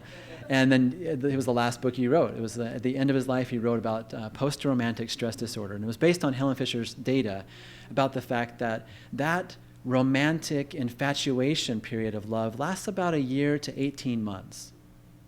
And then, if we're lucky, we get to transition into attachment, the third sort of love system. So lust, infatuation, attachment. So avoidants do a great job at lust and infatuation. They have a real struggle with true attachment, with intimacy. That's where the avoidance starts to get like, I need my space, right? So attachment-related avoidance is linked to strong feelings of distrust for the other person. They have a lot of wariness about interdependence and intimacy. There's this commitment to rugged individualism. Like, if they break up with somebody, it's like, wasn't a big deal. Who needs them anyway? I'm just going to move on. I'm stronger, right? They seem unaffected, but actually it's really mostly defensiveness. Underneath that, they are deeply affected. They want connection. They want attachment. The mantra often is, when I'm in need, I can't trust that my partner will be there for me because they might make it about them, enmeshment, dismiss my concerns, or outright reject or abuse me. So they sort of keep themselves hidden away, not trusting that they'll be cared for by another person. It says, I really can't talk about my childhood. Before I left home, they made me sign a confidentiality agreement.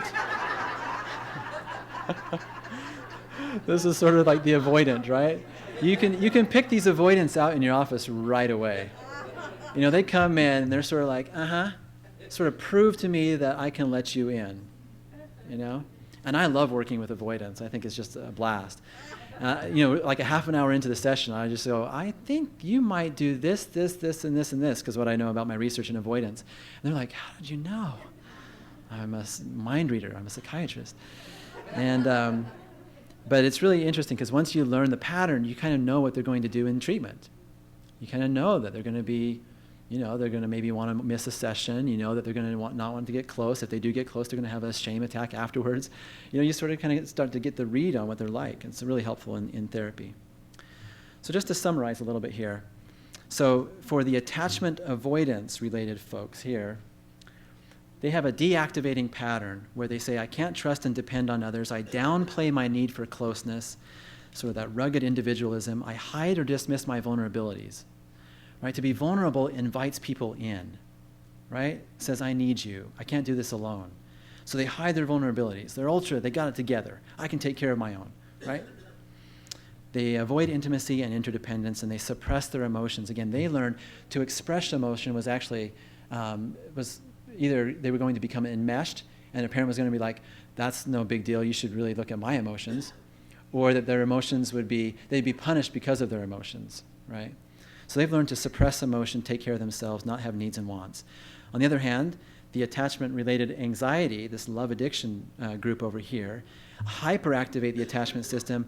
Oftentimes they feel like my faults will cause others to leave me. I have this intense need for closeness. I want to be near you. I want to join with you. I want to merge. Our souls are one, right? This is the love addict kind of language, right? We are soulmates. I know we just met yesterday, but I'm sure of it. We knew each other in a previous life, This sort of anxious about rejection and separation. Don't leave me, right? Don't go away. You're going to the mailbox? Are you going to come back? Right? Right?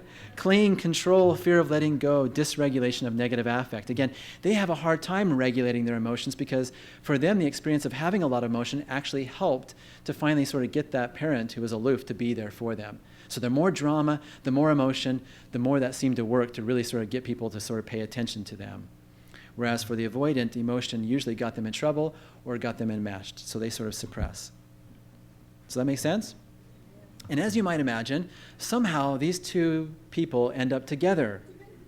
I'm not sure if you've noticed this in your life, but oftentimes for the love addict who sort of feels like they're incomplete and they need somebody strong to be there for them, the love avoidant comes across as sort of self-assured. I can take care of things. I'll take care of you. I'll be here. Don't worry.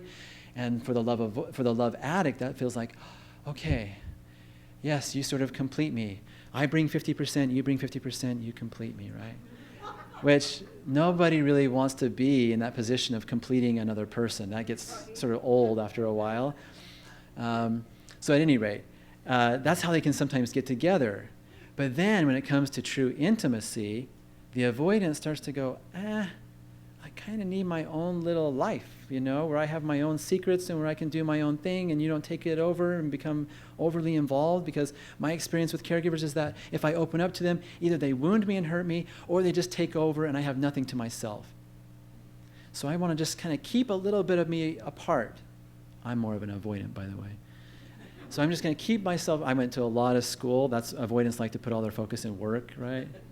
By the way, also, I'm developing a theory about pets and attachment, and I think avoidants like cats more than dogs, and love addicts like dogs more than cats. I'm just putting it out there, right? Because, cats are really great for the avoidant, right? They come around, you pet them a little bit, it's like, yeah, I'm sort of done.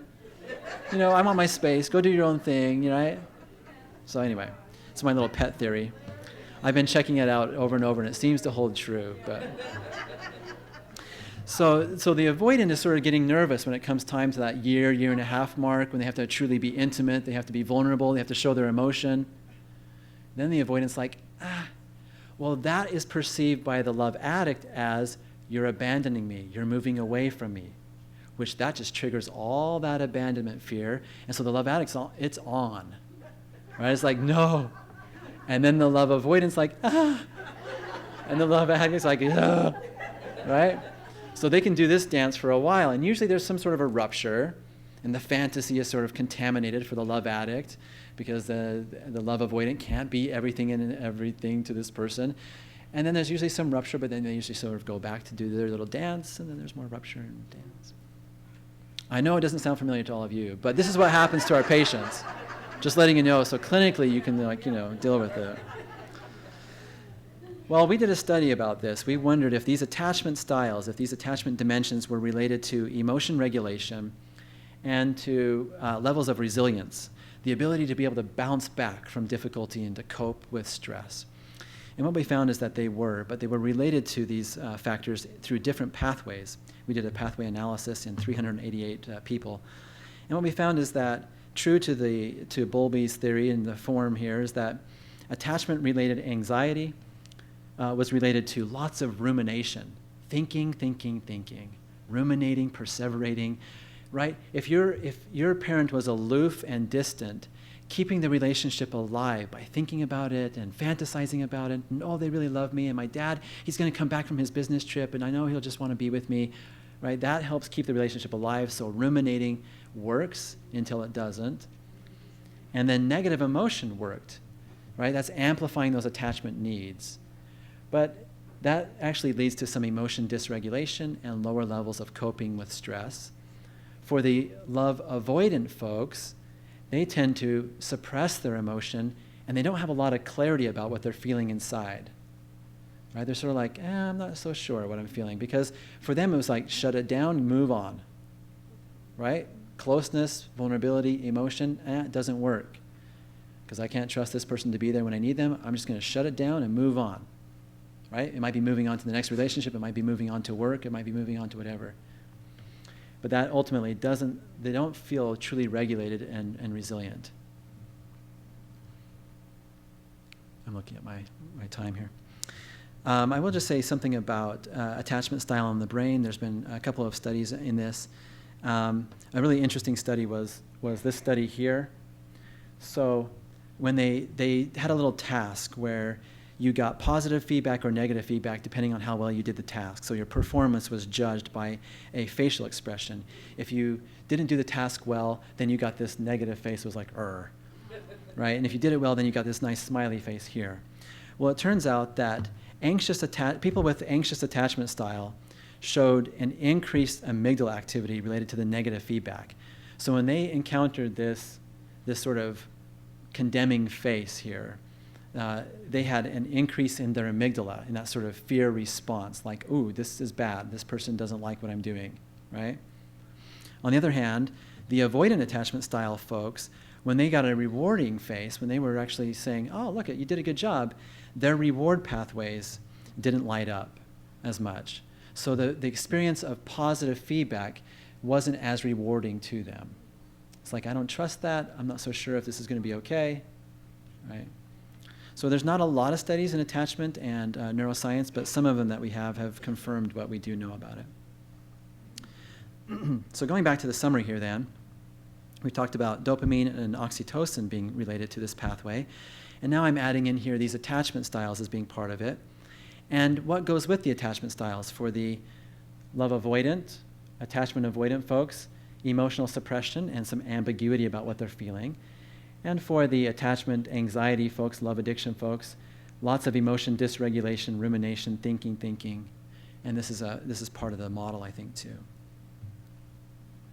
Well, after we finished this study, one thing that sort of struck me is that mindfulness sort of sits in the middle of these two patterns.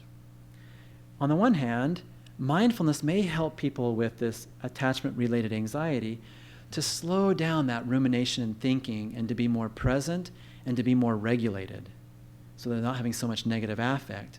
For the people with the attachment-related avoidance or love avoidance, for them, you want them to be able to open up to what is there, to start to understand their emotional landscape better, to be able to see that it's okay to have emotions and to be vulnerable. And maybe mindfulness and self-compassion could help those folks too. So we started playing around with this idea. And of course, I wasn't the first. You're here in LA, at UCLA, with people like Daniel Siegel and Alan Shore, and people who've been talking about the link between attachment and mindfulness for quite some time. So definitely not my idea, but something that we decided to to study a little bit. And we wondered if mindfulness might be a way to change some of these patterns and to help people to be more emotionally regulated and more resilient. It says, no, we're a Buddhist colony. Buddhist with a B.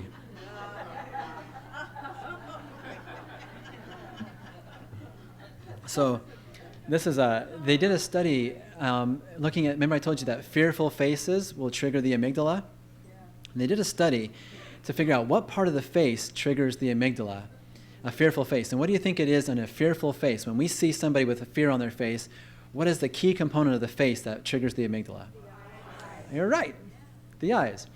So if you block out everything else on a fearful face and show people just the fearful eyes alone, their amygdala goes off. And this guy's got fearful eyes. Yeah, that was the link there. Luckily, I was at UC Davis at the time that Phil Shaver was there, and he was not a mindfulness guy. He was an attachment researcher, but he was asked by the Dalai Lama to go to speak to the Dalai Lama. And so here he is speaking to the Dalai Lama about attachment. And the Dalai Lama said, okay, what's your area of expertise? And he said, attachment. And the Dalai Lama, there was a sort of flurry of translation. And the Dalai Lama is like, well, in Buddhism, we sort of believe in not being too attached. And after he explained what he meant by secure attachment, the Dalai Lama threw his head back and laughed. And he said, I understand. That's what I had with my mother. And of course, the Dalai Lama was interested in attachment research because there's data showing that people who are securely attached are more compassionate and more altruistic. So when you're not in survival mode, when you have space to be able to feel secure, you're more able to be present and to be open to other people and to be altruistic and caring. Well, there's lots of talk about mindfulness these days. This is Congressman Tim Ryan wanting to take mindfulness to Capitol Hill, which sounds like a great idea. And of course, lots of different therapies that use mindfulness, some component of mindfulness. I've been trained in somatic experiencing and sensory-motor psychotherapy here on the bottom, and there's a lot of mindfulness involved in those trauma therapies. Well, this is how I operationalize mindfulness. I sort of partly ripped this off from Tara Brach, who's a mindfulness Buddhist teacher who I just love. And I count her as one of my real mentors in the last 10 years. And she has a ton of content online. She's wonderful. She talks about RAIN, R-A-I-N, and I sort of changed it to praise. So this is how I sort of do rubber meets the road mindfulness in my office with people. So what I do is I talk about praise. So I say, first thing first, we have to find a way to pause. Because what I know is that very often we are operating from that lower part of our brain and we are in reactivity. And that reactivity is oftentimes related to our past relationships, frequently childhood relationships. I had a therapist who told me, anytime my reactivity, he was telling me this, anytime your reactivity is above a 3 on a scale from 1 to 10, it's got something to do with childhood. It's not just this thing that's happening right now. You've got something that it's connected to from your past, right? So we have to find a way to sort of cut through that reactivity just enough to be able to pause. Because what we do oftentimes is we just sort of tumble into the dance. We just go right into our pattern, whether that's anger, whether that's avoidance, whether that's, high emotion, whether that's jealousy and fear, anxiety. We just sort of, boom, we're into it. So we have to find a way to pause. I heard somebody say once that for every year of 12-step, you get a half second of pause. And I thought, that's about how I've experienced it. But a half second is meaningful because a half second can mean the difference between, reacting and saying something or doing something and taking a breath.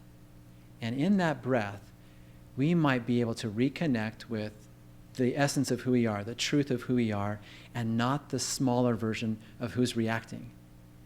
And that's what we really want for ourselves and for our clients, right? We want that witness stance. We want that observer stance to be able to back up from our immediate experience and go, whoa, I'm not the angry little guy. I am something bigger than that, and noticing the anger move through me. Yeah? So that's mindfulness. I'm noticing the anger present right now, but I'm not the anger. Do you see the difference? That's crucial. That may take months for our clients to get there. If they get there, that is a win. The minute they can start to notice their own experience and not be the experience is huge. You know why? Not only because they're better able to regulate themselves, but because they touch into a deeper sense of who they are.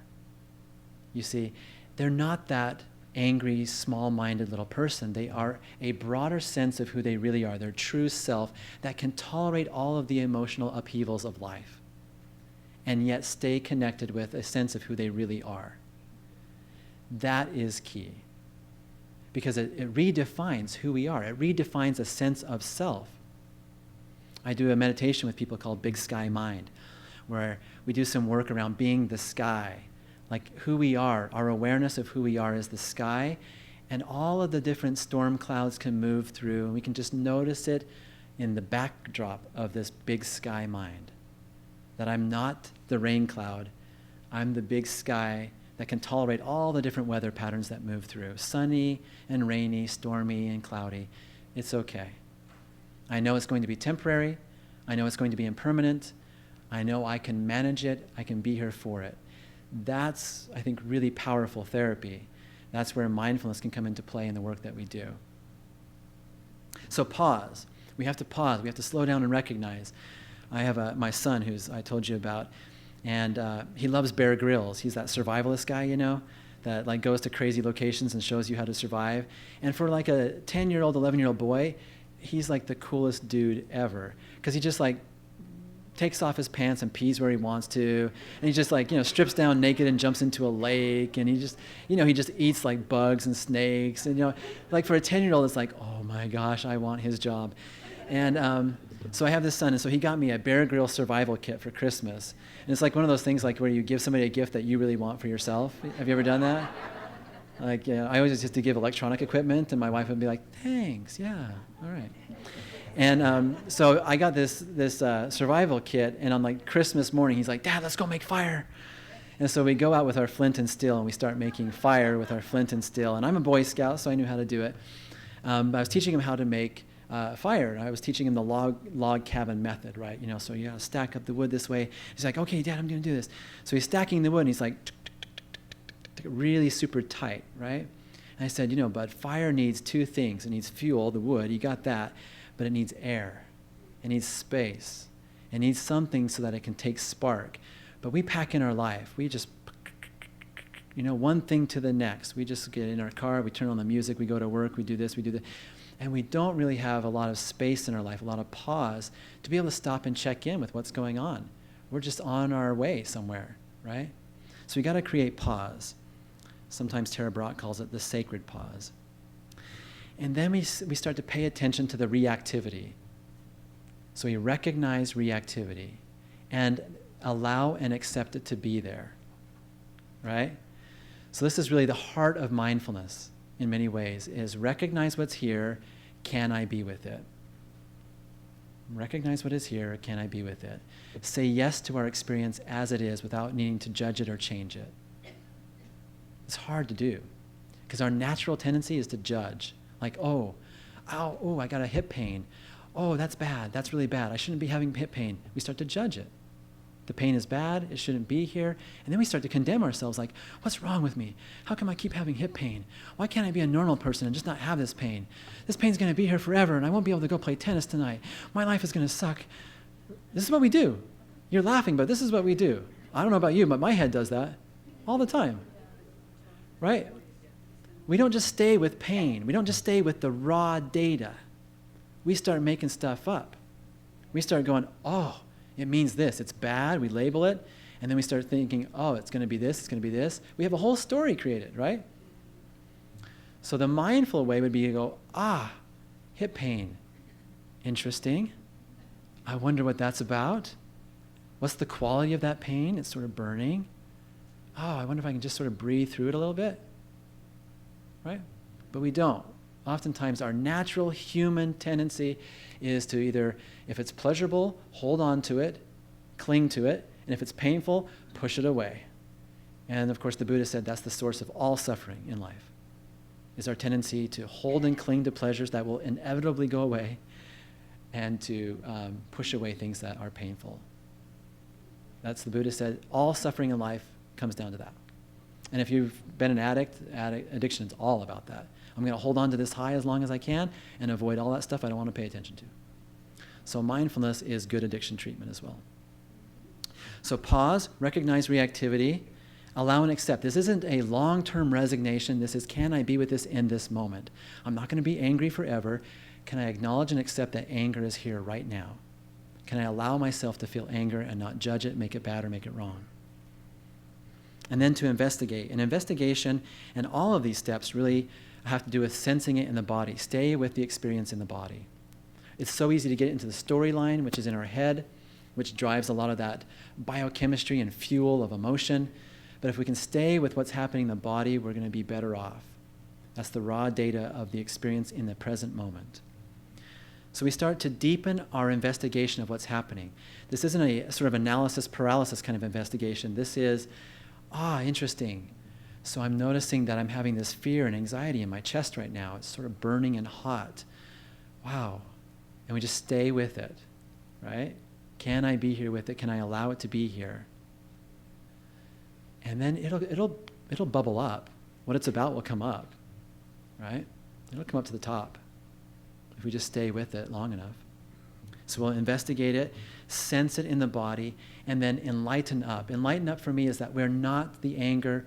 We are the broader sense of who we are, noticing the anger moving through.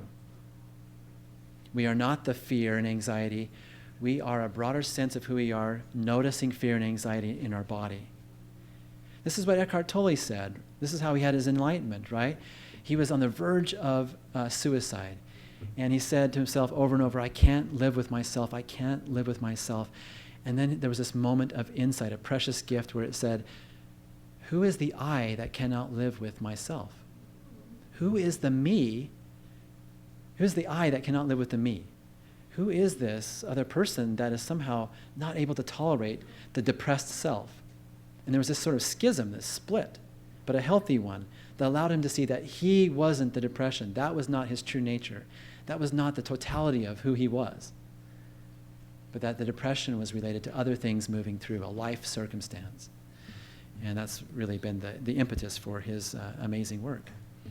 So that enlightening up is about a different sense of self. It's powerful. When I went to the Meadows 5 years ago, I was seeing people do drug and alcohol treatment, and they were coming out with a different sense of self.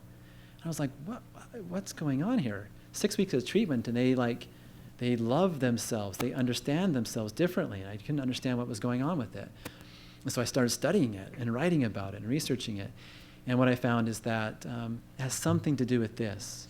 That inner child work does the same sort of thing. The inner child work connects us with our true self. And we realize that we're not the trauma. We're not what happened to us. That we're not the places that we fall down short, right? We recognize our own humanity, and we can show up for that and be there with it. Well, we think that mindfulness does a number of things in the brain. It helps with attention. It helps with body awareness, self-awareness. It helps with regulating emotion. It probably helps, self-compassion probably helps to retrain the reward circuits around love and compassion. You know, for people who come in with an addictive disorder, they've been pushing that dopamine bar really high, right? And so I tell people, when you first come into treatment, babies and sunsets aren't going to do it for you. You've been pushing that up with cocaine or with sex or whatever you're doing, and it's going to take a while for that bar to come down and to experience the dew on a flower and go, oh, wow, that's beautiful, right? So it takes a while to do that. That reward system has been jacked up, and it's going to take a while for normal, everyday life to be rewarding. I'll skip over this. There's a number of reasons why we might think attachment and mindfulness go together. And I've done some research to show that people who are securely attached tend to be more mindful. I'll skip over a lot of my research, which if you've done research before it's like saying goodbye to one of your children or something. I'm not going to talk about this study, even though I love it dearly. But I will talk a little bit about this just briefly before I end, because I want to leave time for questions. This is an intervention. After doing a lot of my PhD research, I wanted to do an intervention that was mindfulness and self-compassion based, that helped people who had had trauma in childhood and attachment difficulties in childhood. And so I came up with this workshop called REACH, which is Restoring Embodied Awareness, Compassionate Connection, and Hope. It was initially a 3-day workshop, intensive workshop, using mindfulness and self-compassion to help people be with the trauma from the past. I don't know what I was thinking, because when you try and get a room full of people who have been traumatized to be inside their body, it's not that easy. And I came home the first day and I thought, what am I doing? Because they were not in their body at all. They were bouncing out of their chairs because we were talking about trauma. And it took a while for me to figure out how to do that. First of all, what I realized is that everybody who's traumatized doesn't want to be in their body, because trauma happens in the body, right? Most of us experience trauma in the body. So there's good reason why we're detached from our body. So it takes a while to get people to reconnect with their body, but they do it. And when they do it, there's something like a homecoming when we can reconnect with our body. It's like, oh, now because I've practiced for a number of years, it doesn't take too long to feel that homecoming sense, to go, oh, there you are. Okay, back home, right? And our clients can find that safe spot within themselves. They can start to reconnect with that sort of secure part of themselves. At the Meadows, we might call that a functional adult self. Not the wounded child or the adapted child, but the functional adult. So that's part of what this workshop was trying to do. And we do a lot of instruction and experiential exercises. I won't go through all of it, but we work on these different exercises. One of them is to really have a body sense of what it feels like to be securely attached. I wanted my people to feel what it's like to be loved and cared for, so they would know what that feels like. Almost, and they would have a body marker of it, that they would be able to say, oh, that feeling I'm having right now is what it feels like to feel secure, to feel like I belong, to feel like I'm okay just as I am. And that they might be able to go back to that body sensation again and again as a tool for regulation. Because if attachment is about regulation, then maybe there was a way to help them to feel that and have a body sense of it and to go back to it as a resource, much like you might use a resource in EMDR. So we try and do that. We do a lot of work with mindfulness of thoughts, helping people with those automatic thoughts that come up around attachment, like, I'm not enough, I need this person, or I don't want to open up because they're going to hurt me. Those are those thoughts that we work with a mindful approach. And then we do a lot of self-compassion, working with emotion. And the goal is that for the folks with attachment avoidance, that they would be able to cultivate interest and curiosity about their inner life, learn to stay with difficult thoughts and feelings, recognize, allow, and accept their vulnerabilities, and develop a capacity to trust and allow for interdependence. For our folks who have attachment anxiety or love addiction, cultivate compassion towards their inner life because they're awfully hard on themselves. Learn to regulate strong thoughts and feelings, meet the rumination and fantasy with presence instead, to be in reality, and the capacity to be whole while in a relationship. Well, I won't bore you with the details of the study, but basically what we found is that we did a control group. One group got the intervention, and another group did not. We studied both groups before, after, and then 6 weeks after that, and we did a 3-point study for a control group and experimental group, and here are the findings. So for the people who were in the, let me go back a little bit. For people who were in the experimental group, which is in the red line, they had a decrease over time of rumination. They had a decrease in negative emotion. They had a decrease in emotional suppression.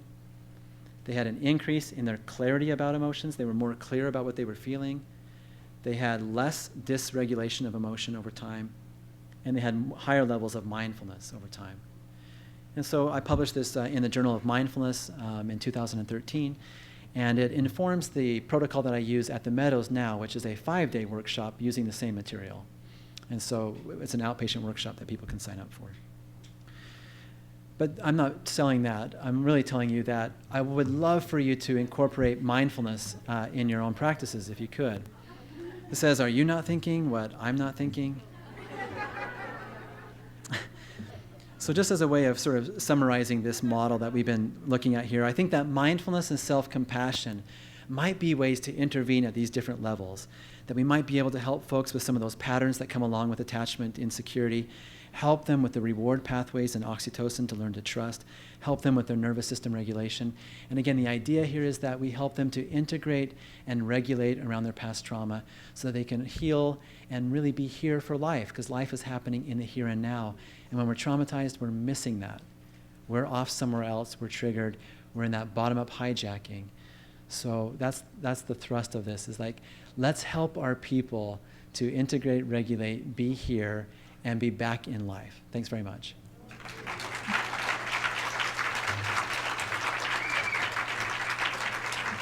Great job.